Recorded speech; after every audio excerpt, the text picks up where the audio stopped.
डर तो नहीं लग रहा, लहर तो नहीं टूट गया ना दिवाली के बाद कि यार अब कैसे होगा, मतलब रिदम टूटा तो नहीं? सिलेबस कहाँ तक पहुंचा है, कोचिंग से कितना कंप्लीट हो गया है, आपका कितना कंप्लीट है, आप बताओ। कितने घंटे पढ़ाई कर रहे हो, कितने घंटे पढ़ रहे हो जी? बैकलॉग क्लियर करने के लिए क्या कर रहे हो आप लोग यहाँ पे? मंजिल सीरीज वही दिखती है आखिरी में। कितना क्वेश्चन लगा रहे हो, क्योंकि अब बहुत सारे क्वेश्चन लगाना ही पॉसिबल नहीं है क्योंकि टाइम की कमी है।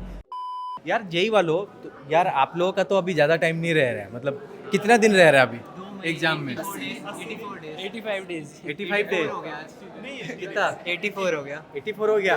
एक एक दिन काउंट कर रहे हो क्या? क्योंकि अच्छा, आज का दिन भी हमने उड़ा दिया है तो 84 बचा है। एक एक दिन काउंट कर रहे हो वो फोन तो? में लगा दिया विजेट में। अच्छा यार, जेई का मुझे ये बताओ, जैसे नीट वाले बच्चों से भी मैं पूछ रहा था, अभी क्या है कि भाई सबसे पहले है कि भाई सिलेबस कंप्लीट करना, फिर उसके बाद है रिवीजन, फिर बैकलॉग भी आता है, मॉक टेस्ट आता है, टेस्ट सीरीज आता है, 5 पॉइंट है। एक एक करके बात करेंगे कि सिलेबस कहाँ तक पहुँचा है, कोचिंग से कितना कंप्लीट हो गया है, आपका कितना कंप्लीट है, आप बताओ। सिलेबस 11th ऑलमोस्ट कंप्लीट हो गई है और कुछ कुछ सब्जेक्ट में है जो इसमें थोड़ा बहुत सिलेबस है, बाकी ऑलमोस्ट मुझे लग रहा है कि दिसंबर के एंडिंग में कंप्लीट हो जाएगा। तो ऐसे दिवाली में बहुत सारे बच्चे घर भी गए थे, कोई गया था आप में से? कोई घर नहीं गया था? आप गए थे? हैं? तो ऐसा तो नहीं, डर तो नहीं लग रहा, लहर तो नहीं टूट गया ना दिवाली के बाद कि यार अब कैसे होगा, मतलब रिदम टूटा तो नहीं? रिदम तो नहीं टूटा है सर, लेकिन थोड़ा थोड़ा करके हो जाएगा। अच्छा, तो ये तो हो गया सिलेबस का, फिर बात कर लेते हैं बैकलॉग क्रिएट हुआ है क्या, बताओ उनके।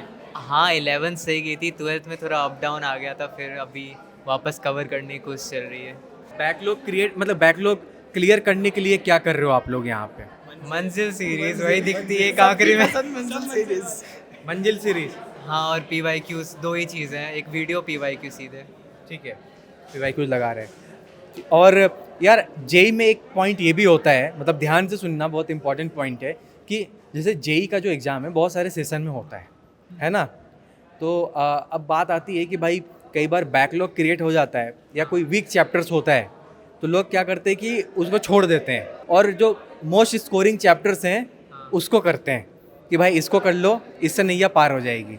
पर जेई का एग्ज़ाम में कि भाई बहुत सारे सेशन में होता है, पता ये चले कि भाई जो वीकर सेक्शन था आपका, जो आपने छोड़ा है, सारे क्वेश्चन उसी सेक्शन से आ जाए, तो कैसे करोगे? हमारे युग सर ने तो बोला है सारे टॉपिक्स को टच करके जाना है, कुछ भी नहीं छोड़ना है, उसके लिए वो हर दिन बैलेंस ऑप्टिमल टाइम दे रहे हैं हर टॉपिक को, तो हमारा तो सॉर्टेड है वो चीज़। चैप्टर वाइज मॉक टेस्ट वगैरह दे लेते हैं और क्या बोलते हैं, कभी PYQs लगा के देख लेते हैं कि उससे पता चल जाता है कि हमारी क्या मतलब लेवल है, तो उससे पता चल जाता है कि ये चैप्टर कितना स्ट्रॉन्ग है हमारा, कि कितना वीक है, उससे ही पता चल जाता है बाकी। हमारे टीचर्स ये बोलते हैं कि कोई भी टॉपिक हो जो तुम्हारा वीक हो तो फिर उसका ऐसा प्रिपेयर कर लो कि उसके जो बड़े क्वेश्चन है वो नहीं कर पाओ, लेकिन अगर कोई बेकार सा छोटा मोटा क्वेश्चन आ जाए वो सॉल्व कर लो, इतना कर लो तो हो जाएगा। हमारे टीचर्स ये बोलते हैं। तो कितना क्वेश्चन लगा रहे हो, क्योंकि अब बहुत सारे क्वेश्चन लगाना ही पॉसिबल नहीं है क्योंकि टाइम की कमी है। 30 हर सब्जेक्ट से, 30 क्वेश्चन हर सब्जेक्ट से? पक्का? मतलब दो सब्जेक्ट से तो लगा ही रहे। कौन कौन सब्जेक्ट है वो? फिजिक्स और केमिस्ट्री। फिजिक्स और केमिस्ट्री से। और क्या बोलते हैं कि PYQ जो आप कर रहे हो, कितने साल का PYQ मतलब कि लगा रहे हो आप, कितने साल पुराना? लास्ट 2-3 ईयर्स तो एकदम मस्ट है, उसके बाद 5 ईयर्स तो कितने घंटे पढ़ाई कर रहे हो, कितने घंटे पढ़ रहे हो जी? 6 से 7 घंटे हो जाते हैं। 6 से 7 घंटे? कहाँ के रहने वाले हैं आप? और मैं यूपी प्रयागराज। 6-7 घंटे पढ़ते हैं आप कोचिंग के बाद, यस सर, जाने के बाद? इतना? सेल्फ स्टडी हो तो जाता किस है। सब्जेक्ट को कितना ज़्यादा टाइम देते हैं? और अभी तो केमिस्ट्री को सर ज़्यादा टाइम दे रहे हैं वैसे। अच्छा, केमिस्ट्री को ज़्यादा टाइम दे रहे Yes, हैं, sir. क्यों, ऐसा क्यों?